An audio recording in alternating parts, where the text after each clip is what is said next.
Bonjour à tous, nouvelle émission de Tête à Clash, 4 invités, 2 sujets, des coups de gueule et des coups de cœur. Alors on commence par les invités. Tariq Dali, bonjour. Bonjour. Laurent Isard, Bonjour. François Martin. Bonjour Franck. Bonjour François. Je surveille François parce qu'il me surveille, vous allez voir. Et un nouveau qui s'appelle Franck Martini. Franck Martini, comme pas mal d'invités ici, a écrit 2 livres. Le dernier est assez récent puisqu'il date de septembre 2024. Donc on peut dire qu'il a juste 6 mois, oui. Quelque chose comme ça. Et il s'appelle « La civilisation du néant ». On voit qu'on a affaire à un optimiste. Et commentaire sur l'effondrement en cours. Et ça parle de quoi ? Ça parle de ce qui nous arrive, tout simplement. C'est des chroniques, c'est pas un livre à volonté théorique ou d'analyse sociologique. Ce sont essentiellement des commentaires et des chroniques sur tout un tas de phénomènes actuels qu'on peut voir tous les jours dans la société. Ok, voilà. De l'effondrement de notre civilisation. Oui, je pense que derrière ça, il y a un effondrement civilisationnel qui, pour moi, est patent et donc j'essaie d'en donner quelques clés de lecture. Ok, extra. J'ai ouvert le livre, parce que je viens de le recevoir, donc je n'ai pas eu le temps de le lire. Et il y a 4-5 auteurs qui sont cités. Et rien que pour vous dire, William Shakespeare, René Char. Peu de gens connaissent René Char. Charles Baudelaire, ok. Et Jules Supervielle. Donc la palette est large. Ok, merci beaucoup. Allez, et maintenant les sujets. Alors, 2 sujets. Premier sujet, on va faire le point sur la paix. Je ne sais pas si on peut vraiment l'appeler comme ça, en tout cas, la tentative de paix menée par les États-Unis entre la Russie et l'Ukraine. Premier sujet. Deuxième sujet, on va parler de la retraite. Et on va parler de la retraite, de savoir pourquoi en France, on n'arrive pas à se mettre d'accord, 62, 60, 62, 64, 67 et plus. Voilà. Et puis on aura des coups de gueule et des coups de cœur. Ils sont très diversifiés. Vous allez voir, ça va souffler fort.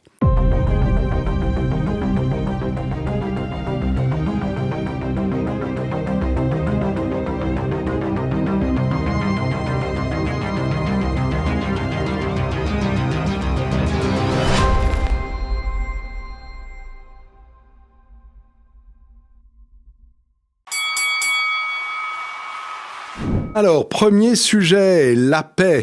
En tout cas, ce qu'aimerait Donald Trump. Il avait dit qu'il le réglerait en 24 heures. On se doutait bien que ce ne serait pas si simple. Ma question, c'est est-ce que c'est 24 heures ou 24 mois ?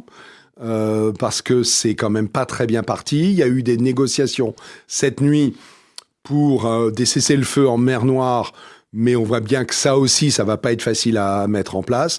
Bref... ce débat va être en 2 parties. Une première partie sur la situation actuelle. Comment ça se passe sur le terrain ? Comment ça se passe dans les endroits où on négocie ? En Arabie Saoudite et beaucoup au téléphone ou sur place entre le Kremlin et Washington. Et puis la deuxième partie, ce sera comment vous voyez les perspectives de paix ? Comment la paix est-elle possible ? Qui doit faire des concessions ? Comment faire des concessions ? Qui doit être garant de paix s'il y a besoin d'un garant de paix ? C'est tout ça dont on parlera. Et le premier qui commence, c'est François Martin. François. Merci. J'ai l'habitude de commencer en disant que la question est mal posée. En général, je le fais, sauf quand j'oublie. Là, je dirais pas que la question est mal posée, mais la question n'a pas été posée telle qu'elle est posée par écrit, parce que la question, c'est pas la paix, c'est la paix entre la Russie et l'Ukraine. Or, elle recouvre 2 questions différentes. Une première qui est la paix entre la Russie et les États-Unis. Oui. Et la deuxième, c'est et l'Ukraine dans tout ça. Ce sont 2 questions qui sont différentes et je vais expliquer pourquoi en quelques minutes. La paix entre... Vous n'avez pas quelques minutes, je vous rappelle, si tout le monde doit parler. François. La paix entre la Russie et les États-Unis, elle est déjà acquise. Elle est déjà acquise stratégiquement parce que aujourd'hui, Marco Rubio, le nouveau secrétaire d'État, a expliqué dans une interview que tout le monde devrait écouter le 30 janvier à la journaliste Megyn Kelly, qu'on n'était plus dans le système qui prévalait à la fin de la Deuxième Guerre mondiale, qu'on n'était plus dans le système hégémonique américain et qu'aujourd'hui, le monde s'organisait de façon tripolaire entre la Russie, les États-Unis et la Chine. C'est ça qu'il a expliqué. Donc, dans cette nouvelle configuration, les États-Unis n'ont plus besoin de l'Ukraine. Ils n'en ont rien à foutre. Par contre, ce qui les intéresse, c'est de découpler, dans la mesure du possible, la Russie et la Chine. Et la Russie a le même besoin stratégique parce qu'elle n'a pas envie d'être dans les mâchoires du tigre chinois. Donc, sachant que la Russie, c'est un tout petit pays. C'est le plus grand du monde, mais c'est un tout petit pays. C'est le plus grand du monde, mais en termes de PNB, c'est entre l'Espagne et l'Italie. Mais avec du potentiel peut-être, mais 130 millions d'habitants. Sur le plan du PNB par tête d'habitants, c'est pas du tout un petit pays, c'est un très grand pays. Et en plus, on juge pas d'un pays comme ça, on juge selon aussi bien commercialement que politiquement, selon sa position stratégique. Non mais François, ce qui est intéressant, c'est que Rubio, il dit en gros que c'est un tripode maintenant, oui, c'est ça. Le monde. Et il oublie l'Inde. Mais il ne nous met pas dedans. Il ne nous met pas dedans, bien et sûr. il utilise la Russie comme un des trois. Bien alors sûr. que moi, ce que je voulais vous dire, c'est que sur le papier au moins, la Russie, c'est... Certains disent un émirat avec le nucléaire, mais c'est économiquement assez faible quand même. Vous venez d'avoir la démonstration en 3 ans du contraire, puisqu'ils ont résisté tout seuls avec un budget militaire de 70 milliards à un pays qui en a 900 milliards, plus toute la communauté européenne, et ils viennent de les battre, et ils sont en train de les battre. Donc je veux dire, ce truc est complètement faux. Et l'autre, ça, c'est la situation. Ça, c'est la situation entre les États-Unis et la Russie. Okay. Ça, c'est déjà acquis, je dirais, sur le fond. Par contre, il faut qu'ils habillent les choses un peu sous la forme pour sauver la face de Trump, pour que les ennemis de Trump disent pas il a tout bradé. Ce qu'il va faire de toute façon, puisque s'il doit donner un os à ronger aux Russes pour qu'ils reviennent dans le centre du jeu au lieu de se coller aux Chinois, ils vont le faire. Et c'est aussi l'intérêt des Russes d'essayer de se découpler un peu des Chinois, mais sans que ça ait l'air non plus d'une trahison. Ok, je vais faire le tour de... Et après, je parlerai de l'autre aspect, c'est-à-dire Zelensky là-dedans, qui est une autre affaire différente. Merci beaucoup. Qui prend la suite ? Je suis en accord avec ce que vient de dire François. Merci beaucoup. La question, à quelqu'un d'autre. Non, si c'est pour dire la même chose. Non, c'est pas pour. Non, je vais compléter puisqu'il n'a pas parlé de l'Ukraine. L'Ukraine là-dedans, qu'est-ce qu'elle devient ? Le problème, c'est que il y a des forces opposées. Les États-Unis et la Russie font effectivement la paix, mais entre les deux, il y a un empêcheur de tourner en rond, c'est l'Union européenne. Il ne vous a pas échappé que chaque fois qu'il y a un accord qui se prépare, Macron, singulièrement, plus que les autres dirigeants européens... Macron, ce serait le chef de l'Europe, il s'autoproclame leader d'une Europe belliqueuse. Il aurait assez de leadership pour empêcher... il essaie d'en avoir, en tout cas. Il essaie d'exister de cette façon-là. Donc, à chaque fois qu'il y a une réunion, que ce soit en Arabie Saoudite ou je ne sais où, une conversation... Et pourquoi l'Europe aurait-elle cette position, alors, d'empêcheur faiseur de paix, quoi. C'est une bonne question. Je crois simplement que l'Union européenne est dans un schéma qui a 40 ans de retard, c'est-à-dire que l'Union européenne n'a jamais accepté, ou plutôt les États-Unis n'ont pas accepté la main tendue par Gorbatchev et Yeltsin il y a 35 ans, parce que on a fait battre George Bush déjà. Bill Clinton est revenu sur une logique de guerre froide. Les Européens ont suivi derrière l'OTAN et aujourd'hui ils comprennent pas ce qui leur arrive. Et 35 ans, c'est presque 2 générations. Mais c'est depuis la fin de la guerre froide, en 1991 que je parle de cette époque-là. À l'époque, vous pensez que les fondamentaux sont là ? Ben bien sûr que les fondamentaux sont là. C'est-à-dire que c'est pas moi qui. Donc l'Europe n'aurait pas accepté. C'est pas moi qui ai inventé la maison commune de Gorbatchev. C'est pas moi qui ai inventé. C'est pas moi qui ai inventé l'offre de George Bush ou plutôt de Yeltsin de faire adhérer la Russie à l'OTAN et que George Bush avait accepté et que Bill Clinton a rejeté ensuite. Et d'ailleurs ça reposait sur la doctrine de Brzezinski qui à la fin de sa vie s'en est repenti. Donc voilà, maintenant on essaie de rattraper 35 ans de retard, je suis bien d'accord. Et l'Europe freine des cas de fer. Franck Martini, votre opinion sur ce premier tour de table, sur la situation. Je vais venir sur la situation. La première remarque en réaction, c'est que l'Europe a raté une chance historique. Elle l'a raté au début des années 90. Elle l'a raté avec l'effondrement de l'Union soviétique. C'est-à-dire qu'un axe Europe de l'Ouest, Moscou, aurait assuré l'autonomie européenne. Elle n'en a pas grâce aux ressources énergétiques de la Russie d'un côté et grâce au savoir-faire de l'Europe. C'est comme ça que vous voyez le couple. Comment dire Mais ça a déjà été très coûteux, très lourd d'intégrer l'Allemagne de l'Est, d'intégrer la Pologne. Est-ce que à l'époque c'était envisageable, c'était pas envisageable d'intégrer une économie effondrée comme la... Mais il s'agissait pas non, je parle d'Europe, je parle pas d'Union européenne. Je tiens beaucoup à l'Europe, mais assez peu à l'Union européenne. Quand je parle d'Europe, je fais pas mention de la chose de Bruxelles. Hein. D'accord. Donc, oui, il y avait une chance historique pour les pays européens de conclure un rapprochement avec la Russie. Okay. C'était la voie de l'avenir, malgré la situation très difficile de la Russie à l'époque. Il ne s'agissait pas d'intégrer ça dans l'Union européenne, bien entendu. Ni dans le marché commun, ni quoi que ce soit. Ni dans le marché commun, ou à travers des accords qui auraient été, bien entendu, à travailler. On n'en a pas voulu, mais parce que je pense que les Européens n'ont plus tellement envie de leur indépendance. La continuité aujourd'hui, pourquoi les dirigeants européens semblent vouloir poursuivre la guerre ou qu'elle dure encore un peu plus, encore quelques morts, pour une raison assez simple, c'est qu'ils sont perpétuellement la chambre d'écho du Parti démocrate américain. Je crois que ça s'arrête là. Qui est moribond, hein. Qui est moribond, mais les Européens aussi. Donc ça va bien ensemble. Autrement dit, vous pensez pas que ce qui se passe actuellement, c'est ce qu'on appelle le wake-up call, le réveil sonne très fort pour que les Européens se réveillent justement? Jamais de la vie. Non. Jamais de la vie. Vous pensez qu'ils sont trop endormis Non, mais c'est pas qu'ils sont endormis, c'est qu'ils sont en voie de décomposition avancée. Je vois pas comment ces élites-là seraient capables d'imaginer une stratégie, des visées propres et une volonté affirmée d'indépendance. Okay. Manifestement, ils sont pas conçus du bois dont on fait les gens libres et indépendants. Donc, de toute façon, quelles que soient les initiatives, le résultat, on le connaît déjà. Et pourtant, l'Europe est à l'occasion, historiquement, créateur de la démocratie, créateur du capitalisme, donc des forces qui nous habitent tous actuellement. En tout cas, l'Occident, on va dire. Et pour autant, ils auraient perdu cette énergie vitale-là. C'est ça que vous dites. Ah non, alors de la démocratie, on est plutôt le fossoyeur en ce moment. Moi, je me réfère au discours de James David Vance qui est parfait. Enfin, oui, mais à travers la Grèce j'en parlerai tout à l'heure. Et le parlementarisme anglais, indubitablement, la démocratie vient d'Europe. Mais c'est tout à fait exact, mais c'est une époque révolue, malheureusement. Enfin, le fait de vivre n'a jamais empêché quiconque de mourir. Hein. Oui, bien sûr. Voilà. Bien sûr. Donc vous pensez que cette énergie vitale est partie? Elle est ailleurs. Chez les élites. Chez certaines élites. Ah oui, ok. Voilà. Vous faites une distinction, on reviendra peut-être là-dessus.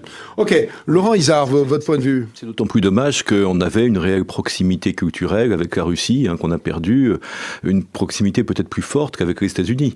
Or, on s'est collé sur les États-Unis, sur finalement... une certaine hégémonie américaine qu'on a subie pendant des années, des dizaines d'années depuis la Seconde Guerre mondiale. Parce qu'ils nous ont sauvés. Mais oui, ils nous ont sauvés avec des visées intéressées quand même. Et là, moi, c'est là où je diffère un peu du discours qui a été tenu. Je pense que les États-Unis ont un intérêt en Ukraine. Ils ont déjà capté une grande partie des terres agricoles ukrainiennes. Ils ont négocié un contrat sur les minerais ukrainiens. Et en fait, cette paix, elle se fait, si elle se fait un jour, elle se fait dans l'intérêt de la Russie, dans l'intérêt des États-Unis, qui effectivement ont des bonnes raisons de vouloir la paix, mais ça se fait au détriment des Européens, au détriment de l'Ukraine. Ça, c'est assez certain. Après, il y a un autre élément, à mon avis, qu'il faut prendre en compte, c'est la réalité du terrain militaire. On a déjà, il paraît qu'on a passé 1 million de morts dans cette guerre. C'est terrible, c'est terrible. Or, aujourd'hui, l'armée ukrainienne est en train d'être écrasée. Elle ne tient que par l'énergie, je dirais, des quelques soldats qui restent. Oui, mais elle tient. On aurait pu s'attendre à ce que ce soit un rouleau compresseur qui envahisse l'Ukraine. Pas du tout. Le putsch... Elle ne tient que par l'aide américaine. Et l'aide américaine, Trump a dit, et il a de bonnes raisons de le faire, il va couper le robinet. Alors, il va couper le robinet, très certainement. Donc, qu'est-ce qui se passe là sur le terrain? On a une défaite programmée, et donc on a les dirigeants ukrainiens qui sont en position de faiblesse, et effectivement, il y a un intérêt, je dirais, commun à la Russie et aux États-Unis de trouver une paix qui risque de se rapprocher. Voilà. Maintenant, cette paix, une fois encore, elle se fait, à mon sens, au détriment des Européens et au détriment des Ukrainiens. C'est fort dommage, on est absent du débat. Et le côté va-t-en-guerre de M. Macron ne changera rien là-dessus. Alors, ce qui est regrettable quand même là-dedans, c'est que la guerre. Non, mais je termine. La guerre est terminée depuis le mois d'avril 2022, au moment où il y avait un accord qui était en train de se préparer à Istanbul ou à Ankara, et ce sont les Européens qui l'ont saboté. On a eu 3 ans et je sais pas 1 million de morts plus tard. On va revenir. Le pont, on aurait pu s'arrêter à ce moment-là. C'est ça qui est dramatique, et ça, c'est de la responsabilité du Parti démocrate américain et de l'Europe. Ce qui est fait. Maintenant, on va parler. Je voudrais qu'on fasse un tour de table sur. Pour vous, quelles sont les conditions de la paix? Qui commence? François? J'ai commencé. Les conditions de la paix. Il nous reste 5 minutes. Pour compléter ce que j'avais dit tout à l'heure, c'est-à-dire qu'en fait, les États-Unis, la Russie, je crois que c'est à peu près clair pour tout le monde, avec des bémols. Le problème de l'Europe, Je pense que l'Europe, simplement, la maison commune est devenue une maison close, c'est-à-dire ce qui est à l'intérieur, c'est des prostituées. Les prostituées, elles n'ont pas de vision de l'avenir parce qu'elles attendent le client la journée et le Mac le soir qui vient leur piquer le fric. Ils sont comme ça. Comme ils ne sont pas, c'est un pacte de Varsovie à l'envers, personne ne se souvient des Guérec, des mecs comme ça. On est démonétisé auprès du monde entier. Dans tout ce monde qui se reconstruit, ils veulent même pas nous voir parce que pour eux, on n'est pas des dirigeants parce qu'on a vendu nos propres peuples qui sont notre corps, comme les prostituées. François, ça c'est un édito. Moi, ce que je voudrais, c'est pour vous les conditions de la paix. Ok, les conditions de la paix, elles sont déjà là. Le problème de l'Europe, c'est celui-là. Donc pour moi, ils tourneront en rond, mais c'est quoi les conditions de la paix? Parce qu'il y a deux partenaires, si je peux il y a deux ennemis. Il y a l'Ukraine. Qu'est-ce que l'Ukraine peut accepter? Mais il n'y a pas d'ennemis. Il y a les États-Unis et la Russie. C'est eux qui décident. François, moi je veux dire bien qu'il n'y ait pas d'ennemis, mais les Ukrainiens, quand vous les interrogez et vous leur demandez s'ils ont un ennemi, ils disent bah oui, c'est la Russie, c'est eux qui sont rentrés. Mais non, ils disent pas ça. Bon. À chaque fois qu'on parle de l'Ukraine, j'ai en face de moi, excusez-moi Franck, quelqu'un qui comprend pas et qui veut pas comprendre la situation. Ils ne disent que ça, les Ukrainiens. Mais non, ils disent nos frères sont morts au front et on veut que les salauds s'en aillent. Ce sont les brigades de représailles. Si un Ukrainien dit le contraire, il se fait zigouiller par les ukro-nazis. Enfin, mais vous connaissez pas la situation. Ça fait des années qu'on en discute. Vous connaissez pas la situation. Je veux bien, mais ok, ce qui veut dire que c'est intéressant parce que je vous pose la question. Allez leur demander s'il n'y avait pas les brigades de représailles, vous verrez ce qu'ils vous diraient. Vous verrez ce qu'ils vous diraient. 50% de la population est russophone, d'accord? Vous pensez que ceux-là, ils en veulent aux Russes? Mais ils ont qu'une envie, c'est de devenir russes. François, c'est pas un débat entre nous deux, mais les russophones eux-mêmes disent on veut plus voir les Russes puisqu'ils sont rentrés chez nous. Parce que Franck, vous défendez une position que personne ne défend en Ukraine, je suis désolé. Le sondage, vous pensez que les sondages ont une valeur quelconque en Ukraine? Vous le pensez vraiment? Je dis pas ça. Alors on va continuer. Les prémices de la paix. Les bases de la paix. Sur quoi ça pourrait s'entendre? Que l'Union européenne cesse de mettre des bâtons dans les roues. Déjà, la première chose. Mais si, c'est ce qui se passe. Il vous a pas échappé que, je crois, dans la semaine, Zelensky va se pointer à Paris. Et qu'est-ce qui va se passer? On va encore le repiquer, on va lui dire on va te refiler des armes, te refiler du pognon pour que tu continues la guerre. C'est ça qu'il demande. Mais c'est ça, c'est ça qu'il demande. Mais il faut qu'un jour, Zelensky, non, mais attendez, Zelensky va voir Trump, il lui dit bon, faut que tu arrêtes la guerre. Et puis le lendemain, t'as les Européens qui disent non, tu continues, on va t'allonger le pognon. Qu'est-ce qu'il va faire? Qu'est-ce qu'il fait? Il est coincé, il sait pas quoi faire, et voilà. Et en plus, comment pourrait-il s'entendre avec Poutine? Qu'est-ce que l'un doit céder pour qu'il y ait un terrain d'entente? Il n'a plus d'argent, il ne fera plus la guerre. Donc il doit baisser pavillon, c'est ça? L'entente a déjà été scellée en avril 2022, il y a 3 ans déjà. Donc il suffit de revenir à ce qui s'est décidé en avril 2022. Moi je voudrais, excusez-moi, pour le moment vous êtes dans la théorie, moi je veux du factuel. Il faut céder les territoires qui ont été conquis. Mais ça va être le cas déjà. De toute façon, ça ne se terminera pas si le Donbass et puis les 3 autres oblast soient rattachés à la Russie. Ça ne s'arrêtera pas. Est-ce qu'il faut accepter l'entrée dans l'OTAN ou le refus dans l'OTAN? Est-ce que l'Ukraine doit devenir ce qu'était la Finlande? Franck, vous considérez est-ce que ce sont les conditions préalables qui ont été posées par Poutine pour commencer la négociation? Les 4 oblasts, la Crimée, la démilitarisation, la dénazification, la levée des sanctions et la garantie que l'Ukraine ne rentre jamais dans l'OTAN. Il y a un autre élément. Mettez-vous à la place des Ukrainiens. Est-ce que c'est acceptable? D'abord, les Ukrainiens, c'est pas sûr que ça existe en fait. Quelles sont les forces en Ukraine? Il y a des oligarques qui ont des intérêts, j'imagine. Il y a des oligarques, oui, mais comme partout. Et plus encore en Russie qu'ailleurs. Non, mais ça la question. Si, c'est la question, parce qu'il peut pas y avoir de position. C'est comme si Bernard Arnault, le jour où il y a une guerre, Bernard Arnault est celui qui... Il n'a pas la même place qu'un oligarque ukrainien dans les rouages du pouvoir. C'est pas tout à fait la même chose. C'est pas les mêmes pays. Comment dire, un chef d'État ukrainien, il va négocier à partir de quoi? À partir des zones de pouvoir qui existent. Les zones de pouvoir, c'est les oligarques notamment. Comme toujours, comme c'est les nationalistes type Azov, Pravi Sector, Haïdar, Kraken et compagnie. C'est la rue de Kiev également. C'est-à-dire que tant qu'on n'a pas une vue des rapports de force internes au sein de l'Ukraine, on ne sait pas quelle est la position que peut prendre Zelensky, parce qu'il va pas prendre une position en disant qu'est-ce qui serait bien en général, ça n'a aucune importance, ça, c'est qu'est-ce qu'il est possible pour moi de jouer.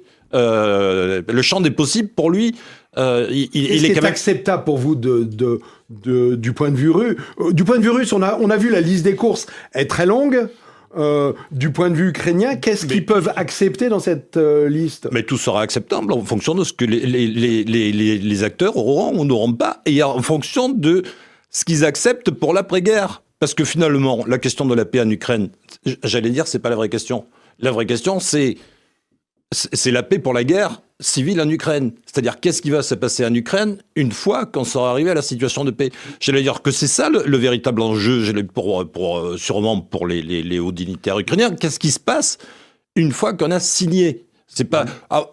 Ce sur quoi on doit signer, c'est une chose, mais c'est pas l'essentiel. L'essentiel, c'est ce qui va se passer après. Franck, les Ukrainiens, ils sont au menu dans vous avez cette beaucoup affaire. parlé. Ils sont au menu, les Ukrainiens. Faut bien oui, voir c'est ça, vous avez raison. Voilà, ils sont au menu. ça. Vous avez raison. Ils sont au menu, comme le petit cochon est au menu sur la table. Hein, on est d'accord. Okay. Voilà. Laurent Isard. Pour qu'il y ait une paix durable, il y a deux possibilités. Soit il faut qu'il y ait un des deux belligérants qui soit complètement écrasé, Hitler en 1945, soit il faut que les deux belligérants puissent un peu sortir la tête haute et pouvoir vendre, entre guillemets, le passé militaire qu'ils ont et puis les morts qu'ils doivent assumer. Alors effectivement, côté russe, c'est très clair, hein, et vous l'avez dit, ils ont un certain nombre d'exigences qui sont relativement légitimes au regard de l'histoire d'ailleurs, hein, au regard de l'histoire de l'Ukraine, hein, qui est une création un petit peu stalinienne, voilà, qui n'existe pas en tant que telle, en tout cas dans les frontières qui ont été posées. Du côté ukrainien, c'est beaucoup moins évident. Qu'est-ce qui peut faire que les Ukrainiens sortent un petit peu la tête haute de ce conflit? S'ils cèdent 100% des exigences de Poutine, à mon avis, on pourra arriver à un cessez-le-feu momentané, mais ça repartira effectivement dans un sens ou dans l'autre, soit d'un point de vue militaire, soit une guerre civile, effectivement, tout est possible. Avec quel argent? Avec ce qu'ils pourront faire. Avec ce qu'ils pourront faire. Vous savez, il y a le trésor de guerre russe, hein, il y a les 200 milliards argent, hein. Des avoirs russes. Hein. Ouais. Est-ce que ces 200 milliards... C'est pas exactement de l'argent disponible. Hein. Alors ça se discute, mais c'est bloqué chez Clearstream à Bruxelles. Et il y a bien plus que 200 milliards d'avoirs européens en Russie aujourd'hui, hein, que les Russes peuvent piquer. Évidemment, 75% des entreprises européennes sont restées là-bas. Je pensais que ça avait été spolié. Mais non, ou acheté à bas prix. Pas du tout. Non. Il y a 75% des avoirs russes, c'est des reconnaissances de dette. Et Total, c'est pas des pièces d'or. Tandis que les avoirs européens, c'est c'est des bâtiments, des entreprises et des choses comme ça. Vous pensez qu'une des pistes, ce serait pas les fameux 200 milliards qui seraient là pour reconstruire l'Ukraine, par exemple? Jamais la vie? Non, c'est pas. C'est un leurre, ça, pour vous? Bien sûr. Non, puis de toute façon, ce n'est pas qu'une question d'argent. Hein. Il y a aussi l'aspect humain là-dedans. Et la réalité, c'est que sur le terrain, les Russes ont de plus en plus de difficultés pour trouver des soldats, et les Ukrainiens aussi. En fait, plus personne ne veut se battre, concrètement. Et en réalité, c'est un combat. Les Russes sont obligés de faire venir des Nord-Coréens.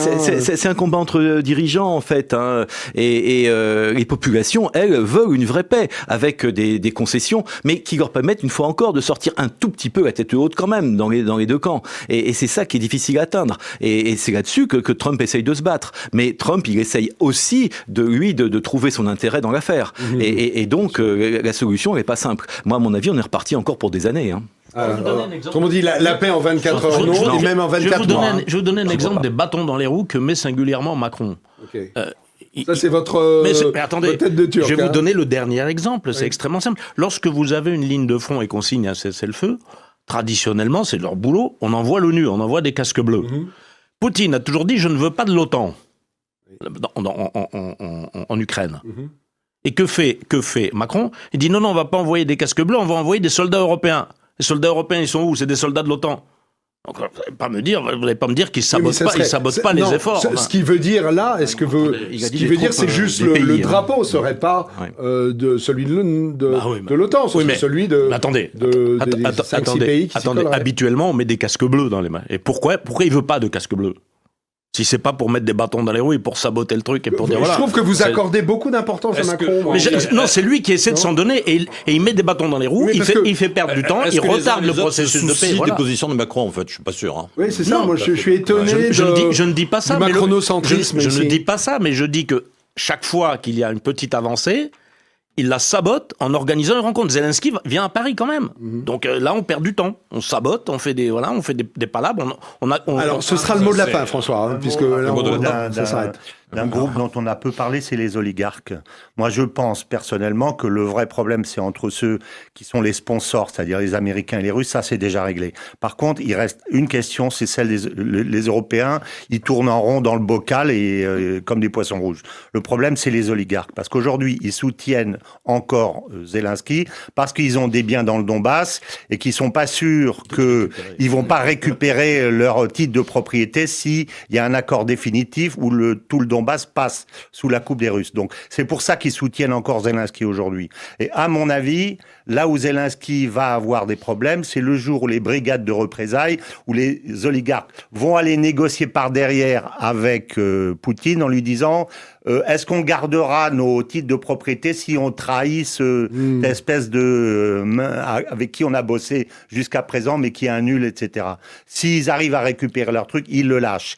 Et comme ils sont propriétaires de les milices, qui sont les brigades de représailles, le jour où elles se barrent du front pour revenir à Kiev, ce jour-là, Zelensky qui a sa brosse à dents et son truc et son tube de dentifrice dans sa poche, il file vers l'aéroport et il fout le camp. Moi, je pense. C'est pour ça que les conditions de la paix n'ont que peu à voir avec l'intérêt général de l'Ukraine, mais beaucoup avec une somme d'intérêt particulier. Voilà.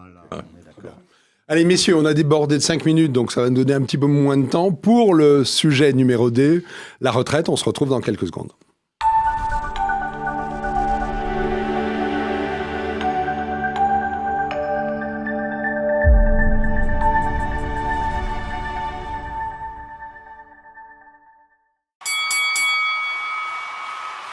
Bonjour, sujet numéro 2, donc la retraite. Alors le fameux concile, pas consul. J'étais encore dans l'impérium américain ou russe. Non, on reste en France et on est dans le fait religieux. C'est conclave, c'est pas concile. Oui, le Réal vient de me dire que c'était le conclave. Absolument. Donc le conclave voulu par Bayrou, je vais y arriver, a quand même pris un très mauvais chemin le jour où le Premier ministre lui-même a dit qu'il n'y aurait pas de retour sur les 62 ans. Voilà. Donc moi, ce qui m'intéresse, parce qu'en fait, quand on regarde en Europe, à peu près dans tous les pays, on est à 64, 66, 67. Je me demande même s'il n'y en a pas un à 70. Non, il n'y a pas le Danemark ou il n'y a pas un pays comme ça qui est en train de... Danemark ou Norvège, je crois, sont en train de tangenter les 70. Je crois que c'est la Norvège. Et nous... Qui n'est pas dans l'Union européenne. Ok, bien sûr. Enfin bon, qui est géographiquement dans l'Europe... Peu importe. Parce que là, vous m'embarquez dans un terrain... J'ai 2 fois dans l'Union européenne, bien lui en a pris. Absolument, mais il est très riche. Et donc, la question, c'est pourquoi nous, les Français, certains veulent un retour à 60 ans, d'autres aimeraient bien revenir à 62 alors qu'on est passé à 64 et qu'il y a des impacts financiers. J'en ai une longue liste devant moi qui se compte en centaines de milliards de déficits cumulés. Et donc, je voudrais savoir pourquoi nous n'y arrivons pas, nous. Et c'est Laurent Isard qui commence. Laurent. On n'y arrive pas parce que le débat est tronqué dès le départ et sur des informations qui sont souvent inexactes. D'accord. Et vous nous avez donné un magnifique exemple il y a un instant. Ah oui. Mais oui, parce que on confond, si vous voulez, l'âge légal de départ à la retraite, qui effectivement tourne autour de 67, où on y va dans la plupart des pays européens, et l'âge réel de départ à la retraite, ce qui est quand même le plus important. Alors, juste un exemple. En Italie, l'âge légal, c'est 67, depuis un petit moment. Mais en réalité, quand on regarde l'âge moyen de départ à la retraite, c'est 62. Parce que derrière l'âge légal, il y a des tas de dérogations qui existent dans tous les pays. D'autre part, on est un peu trop centré sur ce qui se passe dans l'Union européenne, mais savez-vous qu'en Chine, l'âge légal, c'est 60 ans. En Inde, c'est pareil. En Algérie, c'est pareil. Vous voyez, donc on ne peut pas non plus prendre comme modèle unique... Des bons exemples de pays qui font envie, entre nous. Non, mais c'est une réalité quand même, c'est une réalité. Oui. Et donc du coup, on ne peut pas dire, voilà, tout le monde bascule à 67. C'est pas vrai, déjà. Le débat... Je parle de l'âge légal. Oui, mais le débat, il est sur l'âge légal, pas sur l'âge légal. Mais non, mais ce qui compte, c'est pas l'âge légal, justement. Ce qui compte, c'est l'âge réel de départ à la retraite. D'un point de vue économique, c'est ça qui est important, finalement, pour voir. Alors, un autre exemple. On dit que... En France, on n'est pas si loin. Les hommes partent à 62,8 Oui, mois. voilà, c'est à peu près ça, oui, Un effectivement. peu moins de 63, Oui. alors qu'on fixe un horizon à 64. Oui. Donc on ne peut pas dire que le gap soit gigantesque à combler. Non, mais quand même, c'est important. C'est important. C'est pas Sachant énorme, que mais les femmes partent plus tard que les hommes. Hein. Oui, c'est 8 mois exact. de plus. C'est Donc exact. les femmes, elles commencent déjà. Ouais. Elles sont pas loin de 64, Ouais. elles. Hein. Tout à fait. Mais il y a un autre élément aussi qui me semble très important, c'est que on prend comme argument central l'accroissement de la durée du travail, l'allongement de la durée de travail en France, sur l'idée que on vit de plus en plus longtemps, et c'est vrai, et on a une espérance de vie en bonne santé qui augmente aussi. Donc il faut financer les retraites et on peut travailler. Mais c'est indéniable, c'est un fait. Seulement, on oublie quand même une chose. On oublie même deux choses. La première chose, c'est que la productivité du travail en France augmente beaucoup plus vite que l'espérance de vie. Donc on pourrait imaginer, en tant qu'économiste, que le surplus de profit que l'on dégage grâce à la productivité serve à financer les retraites qui s'allongent avec l'espérance de vie. Or, ce n'est pas le cas, parce donc que ce surplus, on l'utilise pour autre chose. Ok, donc ce gain de productivité, on le prendrait aux entreprises. Par exemple. Ça voudrait dire un surcroît de cotisation. Par exemple, oui. Et c'est pas scandaleux, hein, en réalité. Et puis, il y a un autre élément aussi. Actuellement, on a combien de chômeurs en France ? On a 5 millions de chômeurs en réalité, parce que on tient toujours compte des chômeurs catégorie A, mais en réalité, si on prend l'ensemble, on est à 5 millions. Ouais. Tous les analystes qui font des prévisions un petit peu, et notamment il y a eu un très bon rapport de la banque Goldman Sachs qui dit que avec l'intelligence artificielle, on va détruire un quart des emplois en France. Donc oui, il faut travailler plus. Ça c'est certain, tout le monde est d'accord. Mais qui doit travailler plus ? Est-ce que ce sont les personnes qui sont déjà au travail qui doivent travailler plus entre 62, 64, 65, 67 ans, ou est-ce qu'il faut mettre au travail les personnes qui ne travaillent pas ? Moi, c'est plutôt mon avis. Alors, ceux qui ne travaillent pas, ce seraient ceux qui sont déjà partis à la retraite et qu'on remettrait sur le boulot. Non, c'est d'abord les 5 millions de chômeurs. Moi, à mon avis, vous remettez... Et comment on les remet au travail ? Vous remettez au travail déjà 20% des chômeurs, vous n'avez plus de problème de financement des retraites. C'est terminé. Vous avez 1 million de cotisants en plus, ça va beaucoup mieux. Il n'y a plus de problème de retraite. Okay. Voilà. Mais donc, la question, c'est...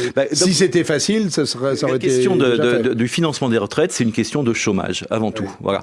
Et là-dessus, évidemment, il n'y a pas de solution toute faite, etc. Mais c'est en s'attaquant au chômage qu'on arrive à résoudre le problème du financement des retraites. Il y a pas une contradiction entre l'arrivée de l'intelligence artificielle et remettre 1 million de personnes au boulot. Il va falloir essayer d'éviter qu'il y ait de trop nombreux licenciements. C'est ça qu'il va falloir faire.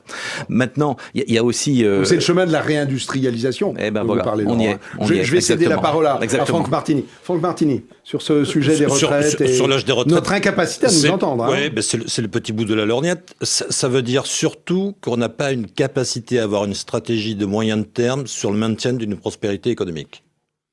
Quand tout le monde participe de la vie économique, quand tout le monde cotise, on a effectivement beaucoup moins de problèmes à financer les retraites. Mais encore faut-il être... Le nombre d'actifs capables de cotiser est en chute libre. On passe à horizon 2050 à 1,6 pour un retraité. On est actuellement à 2,1. D'accord, mais en attendant... Au regard du nombre de potentiels actifs qui ne travaillent pas, il y a déjà une vraie question. Et la vraie question, c'est qu'on n'a pas entre nos mains le devenir économique du pays. Il n'y a pas de stratégie par rapport à ça. C'était s'inclure dans la mondialisation. C'est finalement, les résultats qu'on voit aujourd'hui. C'est votre French Seater. Oui, sur première des Rennes, on mettrait 1 million de gens au boulot. Peut-être pas de manière magique, mais en tout cas, on pourrait en avoir l'ambition. Là, on peut pas en avoir l'ambition. Donc déjà, ça règle le problème. Le deuxième élément, il y a peut-être une question à se poser sur que signifie la retraite. On dit finalement c'est le résultat des cotisations d'une vie financée ensuite par la solidarité. Le régime général et un peu de capitalisation. Est-ce qu'il ne faut pas s'interroger là-dessus ? Parce que finalement, la retraite, ça peut être aussi considéré comme une espèce de revenu universel vieux. Décalé du niveau de cotisation et du niveau de rémunération lors de la trajectoire professionnelle. Alors attendez, je traduis. On donne 1 500 € à tout le monde, ou 1 000 € à tout le monde, et ceux qui en veulent davantage, ils ont dû le préparer 20 ou 30 ans avant. Donc vous parlez de la capitalisation. Je ne parle pas de la capitalisation. Non. Comment ça marche ? Ah, non, parce que parce qu'il faut pas le prendre par la capitalisation, c'est ça. Comment dire, si les gens qui ont l'habitude de vivre avec 5 000 et à qui du jour au lendemain ils passent à 1 000, ils vont dire moi je veux pas, je vais préparer. Mais alors, je vais investir. Chacun est responsable et libre de ce qu'il peut faire. On peut acheter des appartements, on peut. Donc c'est de la capitalisation. Vous l'appelez autrement, mais je t'appelle ça la liberté individuelle et la responsabilité. D'accord. Après, si on dit capitalisation, immédiatement c'est extrêmement connoté. C'est très important. Ça, c'est vachement important. Moi je pense que c'est le sens de la retraite qu'il faut interroger. Qu'il y ait un revenu universel pour les personnes âgées qui leur permettent de vivre sans travailler, moi, ça me paraît une bonne chose. Mais qu'on indexe la retraite à ce qu'on a fait de sa vie professionnelle, ça me paraît un non-sens. Voilà. C'est vraiment parce ce que je voulais dire. Découvre, je vous connais pas, Franck, et je vous découvre à la fois libéral, tendance Tariq Dali, et à la fois très collectiviste. Oui. Parce que quelqu'un qui dit même revenu pour tous les retraités, c'est rien d'autre qu'un ultra collectiviste. Non, mais les deux ne sont pas incompatibles. Mais bien sûr, c'est intéressant. Les deux sont pas incompatibles. C'est un seul homme qui le dit. Donc oui, c'est pas du tout antagonique et ça m'a fait perdre le fil et du coup j'avais quelque chose de très intéressant à dire qui me revient. Ça va revenir. Quand ça me revient, je veux. Si vous voulez déjà la question, moi ça commence à me fatiguer cette histoire-là, 62, 64, c'est quand même extraordinaire de voir que dans ce pays, il y a des étudiants de 20 ans qui disent je veux partir à la retraite à 62, je manifeste pour pas la perdre. C'est quand même pas un objectif. Non mais attendez, c'est quand même pas un objectif dans la vie de dire faut que je vais partir 2 ans plus tard.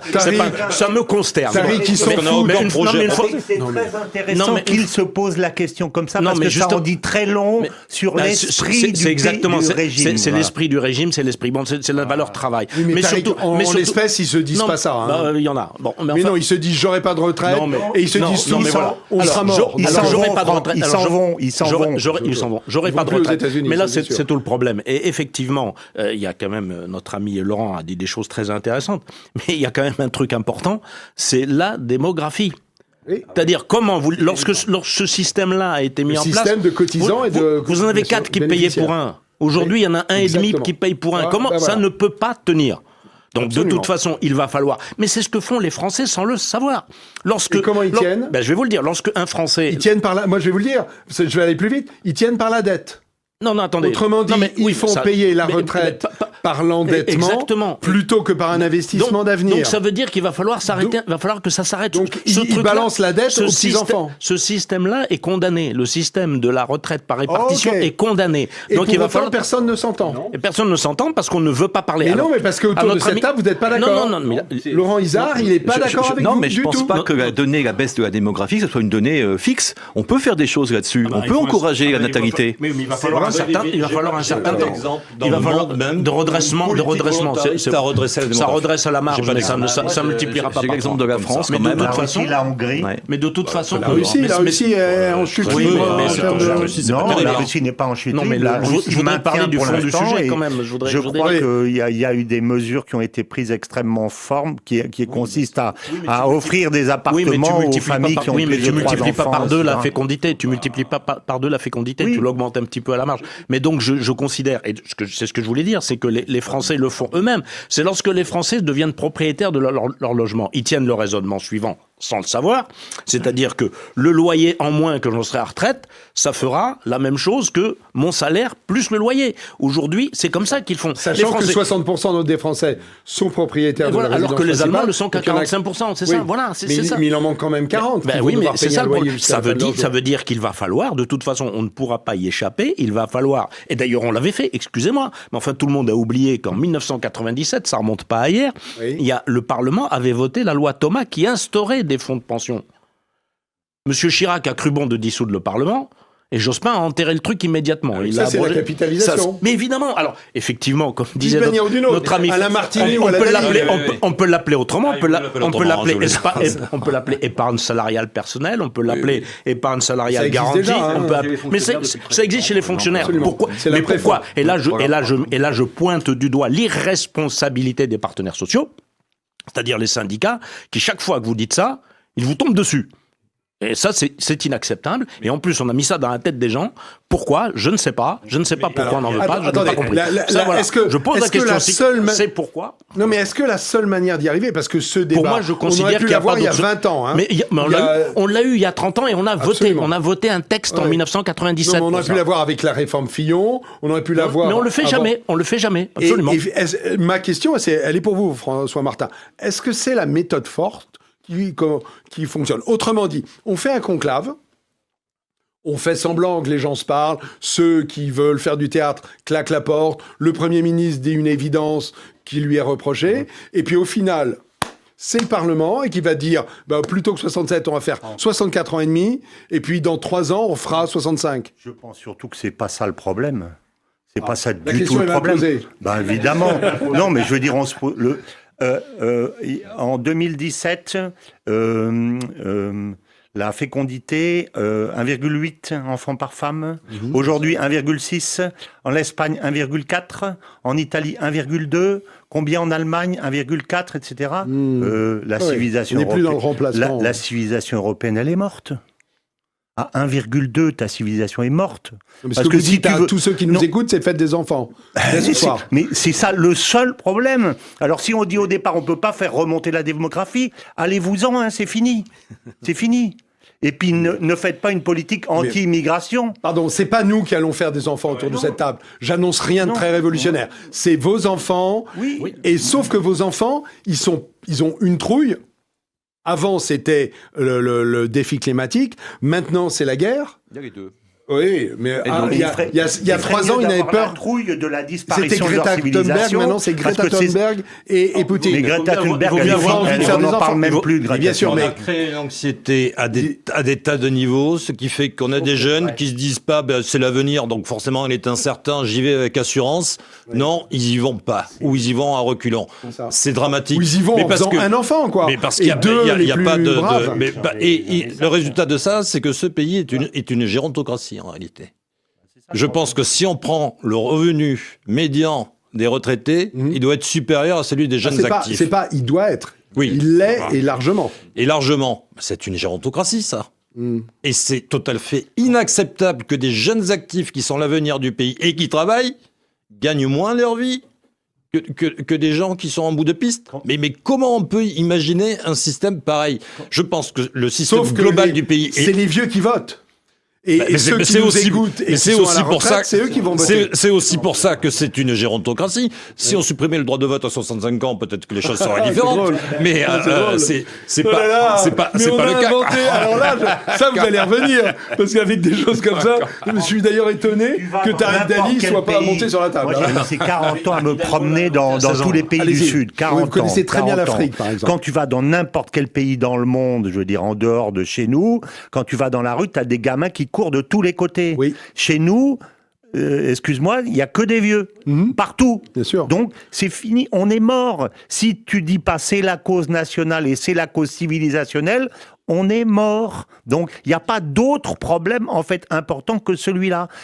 Mais en disant ça, vous ne donnez pas à vos enfants ou à vos petits-enfants l'envie d'en faire eux-mêmes. Parce que il faut leur donner de l'espoir. Il faut leur dire qu'on peut se redresser. Il faut faire une politique pour son pays. Il faut être nationaliste. Il faut dire que la France peut retrouver sa grandeur. Il faut dire tout ça. D'accord. Et puis l'autre chose qui est importante qu'on ne dit pas, c'est que tu ne peux pas impunément changer le principe qui t'a toujours porté, qui est celui de la sexualité reproductive, même si les comportements ne sont pas ceux-là, je suis bien d'accord, en disant « Ah bah écoutez, la sexualité n'est plus reproductive, mais récréative. » C'est-à-dire, vous faites des enfants quand vous voulez, et il se passera rien. Si tu fais ça, les deux, non ? Mais si tu fais ça, tu peux pas avoir les deux principes qui fonctionnent. Alors, je te donne un exemple très simple. Tu dis... On est riche, on a beaucoup d'argent, mangez comme vous voulez, faites tout ce que vous voulez, vous présentez vos factures de restaurant, etc., sécurité sociale, vous rembourse. Deux générations après, tout le monde est obèse, et 4 générations après, tout le monde est mort. Ouais. Parce que tu sépares un principe de responsabilité et un principe de plaisir. Si tu les sépares, tu tues le principe de responsabilité. Fini. Le général de Gaulle, a dit, je vais te dire, si on sépare le sexe et la procréation, le sexe envahira toute la société. C'est ce qu'il a dit à Perfit. Ben, on est exactement là-dedans. C'est-à-dire qu'à ce moment-là, tu as dit aux gens, allez-y, faites-vous plaisir, ne faites pas d'enfants. Vous êtes le père la morale, là, je suis pas le père la morale, je suis le père, la survie. Très important. C'est ça qu'il faut comprendre.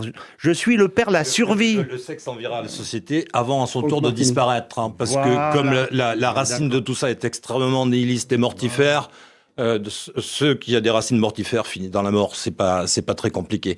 Tant qu'il n'y a pas un projet. S'il y a des 20-30 ans qui nous écoutent, mais tant qu'il y a pas la chose qu'ils vont faire, c'est surtout pas faire l'amour ce soir pour faire des gosses. Hein. Non, mais pourquoi pourquoi? Alors, parce c'est que sûr moi, vous me plombez le moral. On peut très bien. Il faut être optimiste pour faire des enfants. Non, on peut très bien mourir. Il faut être optimiste. Il faut être optimiste, mais il faut arrêter de leur foutre la trouille avec des trucs, une guerre qui n'existe pas, un réchauffement climatique qui soi-disant, faut arrêter. Il faut avoir aussi un discours positif, faut arrêter ça aussi. Qui ne soit pas un discours d'incantation et de généralité. C'est-à-dire que quand des gens étaient auparavant animés par une cause, prenons le communisme, il y avait des communismes tout à fait sincères et fervents, ça les portait vers un avenir. Ils essayaient de construire quelque chose vers un avenir.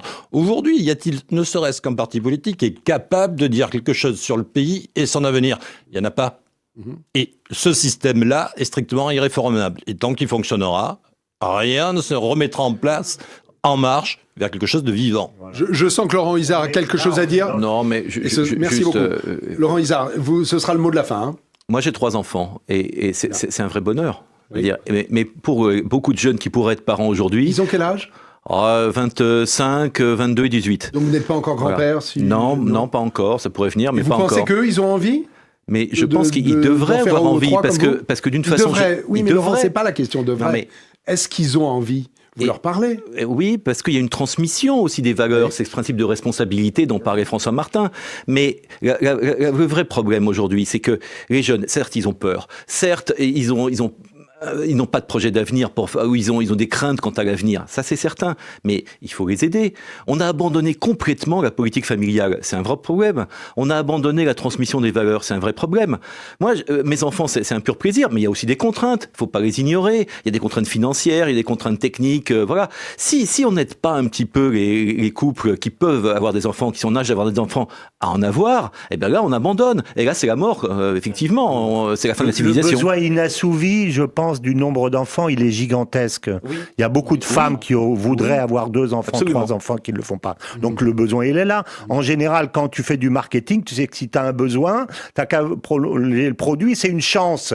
Et nous, on dit, alors attendez, oulala, est-ce qu'on considère que le fait qu'il n'y ait pas d'enfants, c'est la preuve que de toute façon, on n'en aura pas parce qu'on n'a pas envie, ou bien parce que c'est une chance de pouvoir en avoir. Ça dépend. L'optimisme, ça se crée aussi. Hein, François, on va s'arrêter sur ces bonnes paroles. Il y aurait beaucoup à dire. Merci beaucoup. On est d'ailleurs passé de la retraite à la natalité. Hein. C'est peut-être le vrai sujet. Le vrai sujet. Allez, on se retrouve dans quelques secondes pour les coups de gueule et les coups de cœur. Ça va avancer vite, je peux vous dire. À tout de suite. Retrouvez et achetez les livres des invités de TVL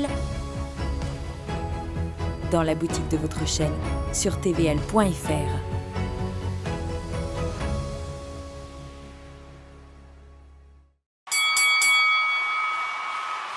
Ok, rebonjour, les coups de gueule et les coups de cœur. Alors, ils ont tous les 4 bien travaillé, et celui qui commence, c'est Tariq Dali. C'est un coup de gueule ou un coup de cœur, Tariq ? Alors, je vais commencer par le coup de pied, le coup de gueule. Le coup de gueule, ok, gueulons, allez-y. Anne Hidalgo, qui est devenue complètement monomaniaque dans sa lutte contre les automobilistes. Okay. Donc maintenant, j'en demande pardon déjà à nos téléspectateurs qui n'habitent pas Paris, mais ça les concerne eux aussi, parce que s'ils veulent visiter Paris ou venir voir leur famille, il faut qu'ils sachent que ça leur coûtera 18 € de l'heure. Donc, mais de stationnement. Donc, là, faut le savoir. Mais là, elle a encore fait un autre truc. Elle a inventé un simulacre de démocratie directe qui est assez intéressant. Les 4% du week-end dernier. Dimanche dernier, donc, elle a fait semblant de demander aux Parisiens s'ils voulaient végétaliser 500 nouvelles rues. Bon, très bien. D'où on va chasser les voitures. Évidemment, on ne sait pas de quelle rue il s'agit. Mais surtout, elle avait un autre truc, c'est qu'elle a fait... Il y a 20 arrondissements, donc chacun va en avoir sa part. C'est ça. Elle a fait en sorte, surtout, en l'annonçant que 2 ou 3 jours avant, que personne ne soit au courant. Ça, c'était très bien. Donc ça permettait d'éliminer tous les électeurs potentiels qui sont partis en week-end, déjà, c'était bien. Puis par-dessus le marché, le vote a été organisé, alors tenez-vous bien, dans 218 bureaux de vote. Okay. Alors 218 bureaux de vote pour 1 400 000 inscrits, ça fait quand même 6 500 électeurs par bureau. Alors j'ai fait le compte. s'il y avait eu que 50% de participation. Mais logiquement, on doit prévoir qu'il y ait tout le monde participe. Ben, s'il y avait eu que 50% de participation, il aurait fallu faire voter les Parisiens toutes les 10 secondes. Vous imaginez 10 secondes, terminé. Il faut le faire quand même. Alors en plus, elle avait annoncé ouvrir le vote aux jeunes de 16 à 18 ans. Bah oui, mais comment on peut savoir qu'ils sont inscrits, puisqu'ils ne sont pas inscrits sur la liste électorale? Comment on peut savoir qu'ils viennent pas là pour bourrer les urnes? Alors voilà. Bon, vu les 55 000 votants, ça 4% des inscrits, c'est un détail, hein, 4%. Okay. On a organisé un référendum clandestin pour une question qui n'est pas vraiment posée, avec des électeurs qui n'ont pas le droit de vote. Intéressant. Donc, puisque Madame Hidalgo va décider toute seule dans son bureau quelles sont les rues qui vont être concernées. C'est un simulacre, d'après vous. Ben voilà, donc on est arrivé à un vote de votants. C'est intéressant parce que 55 000 votants, c'est exactement le nombre de fonctionnaires de la ville de Paris. Parce qu'il faut savoir qu'à la ville de Paris, il y a quand même 55 000 fonctionnaires. C'est quasiment le double. C'est quasiment le double de la Commission européenne. Oui. Vous savez l'espèce de machin qui est de l'impératrice autoproclamée dont le prénom commence par URSS. Ça vous dit quelque chose? Bon ben voilà. Ok, merci. Alors ça, c'était votre coup de gueule. Il était savoureux. Le coup de cœur. Le coup de cœur, c'est toujours, moi, vous savez, c'est la liberté et la démocratie. Donc, donc je vais avoir une pensée pour le pasteur Heinrich Niemöller. Je ne connais pas. C'est un pasteur qui avait moisi 8 ans en prison sur les ordres de Hitler dès 1937. Et en 1941, il a été transféré au camp de Dachau. Tout ça parce qu'il reprochait à Hitler de s'immiscer dans les affaires des églises protestantes d'Allemagne. Et il avait écrit un poème en détention, que je vais vous lire, il est très court, que je voudrais faire méditer par tous ceux qui participent au recul de nos libertés publiques, au recul de la démocratie, des restrictions quotidiennes, puis spécifiquement à ceux qui réclament des nouvelles lois tous les 4 matins, aux gauchistes qui approuvent le régime algérien, qui enferme Boualem Sansal depuis 4 mois. Mais aussi, je pense aussi à ceux qui n'ont rien dit lorsqu'on a fermé RT, lorsqu'on a fermé Sputnik, et puis qui pire, qui se sont réjouis de la fermeture de C8. Donc je vais leur dire d'écouter ça. C'est très beau. Quand les nazis sont venus chercher les communistes, je n'ai rien dit, je n'étais pas communiste. Quand ils ont enfermé les sociodémocrates, je n'ai rien dit, je n'étais pas social-démocrate. Quand ils sont venus chercher les syndicalistes, je n'ai rien dit, je n'étais pas syndicaliste. Quand ils sont venus me chercher, il ne restait plus personne pour protester.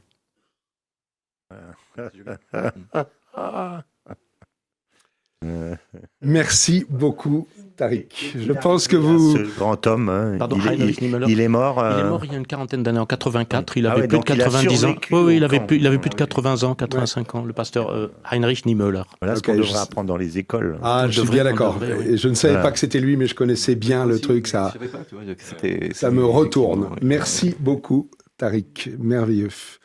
Laurent Isard, alors, un coup de gueule ou un coup de cœur? Allez, on va commencer par un coup de gueule, mais c'est difficile d'enchaîner après Tariq. Oui, c'est vrai.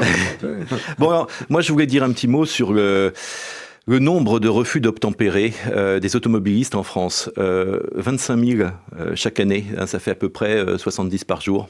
Voilà. Alors, c'est terrible parce que à chaque fois, c'est un problème de sécurité. Et puis, on considère qu'il y a à peu près un refus d'obtempérer sur 5 qui est considéré comme un refus d'obtempérer aggravé, c'est-à-dire qu'il met en danger directement la vie d'une personne, que ce soit le policier ou les piétons qui arrivent un petit peu derrière sur la route.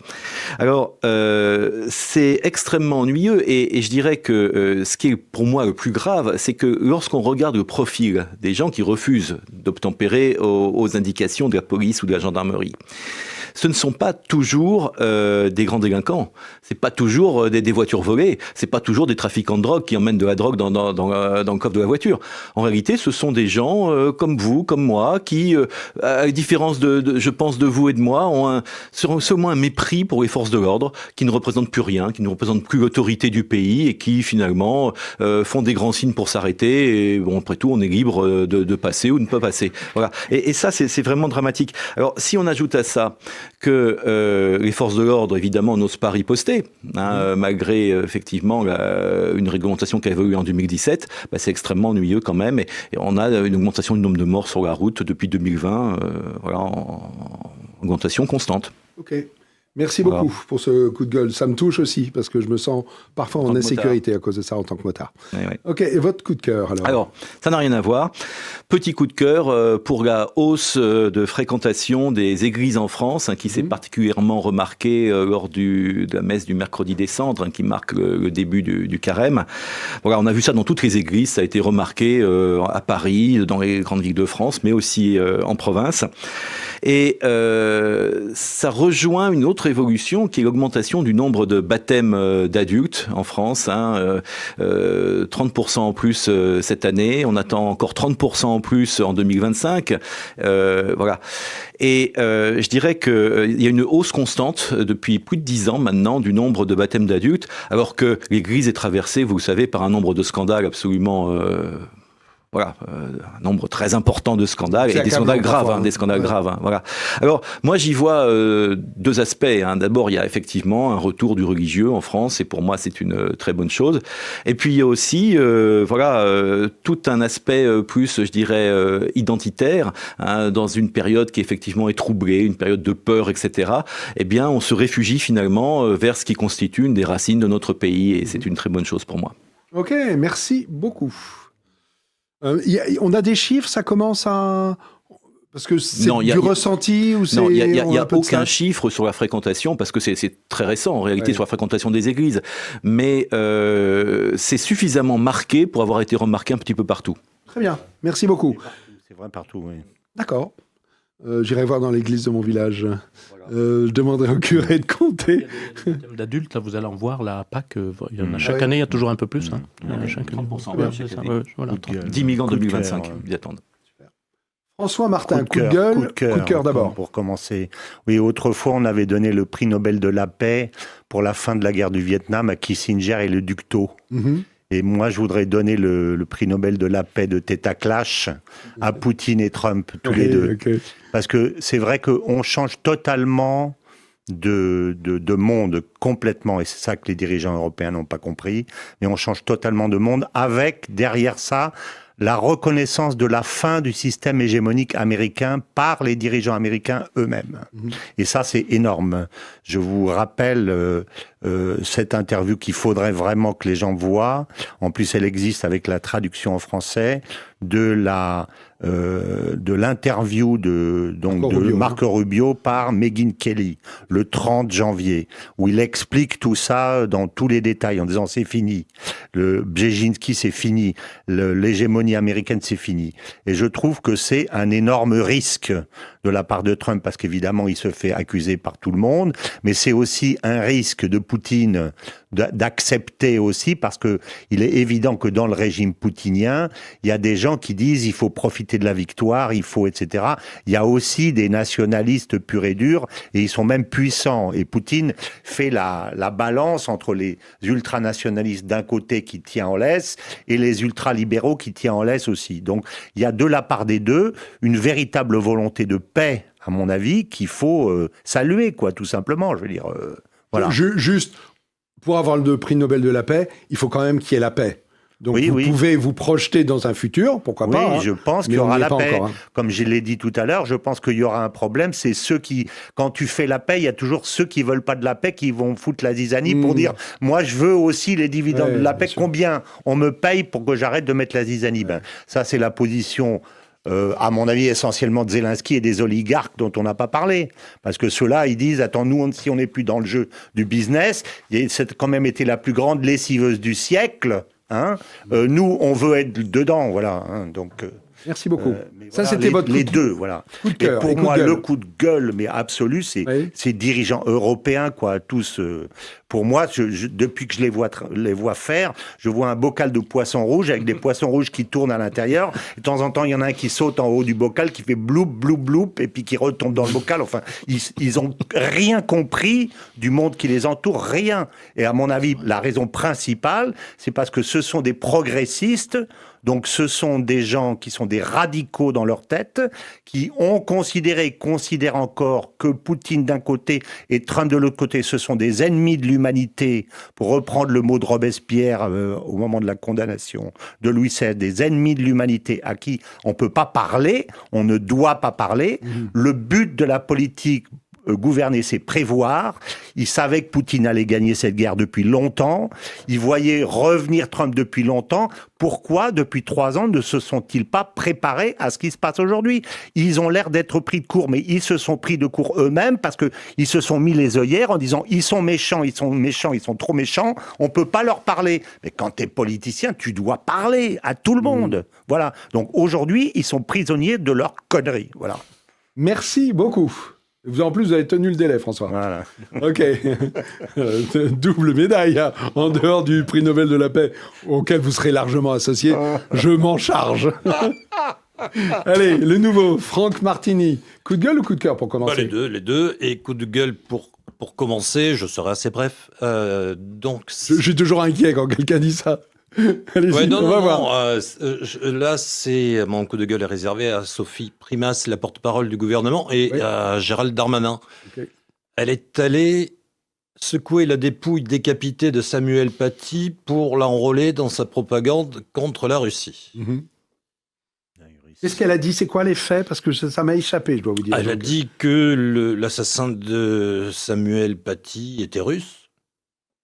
Okay. Donc la Russie... Oui, parce qu'il est tchétchène, c'est ça? Oui, voilà. Okay. Je la connais très bien, parce qu'elle est là, elle est dans ma circonscription, c'était la...